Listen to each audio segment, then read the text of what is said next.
আপনি কি করে বুঝবেন যে আপনার কুরবানি কবুল হয়েছে, আপনার নামাজ কবুল হয়েছে?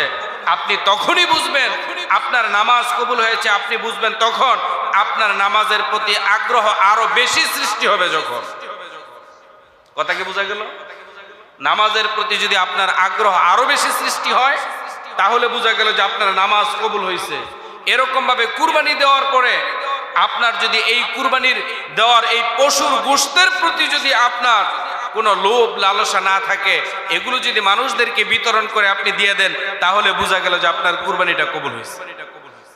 সম্মানিত মুসল্লিয়ানে কেরাম, এই কুরবানি দিলাম, কুরবানি দেওয়ার সাথে সাথে আমাদেরকে কুরবানি দেওয়ার সাথে সাথে আমার নিজের নফসটাকেও কুরবানি দিতে হবে।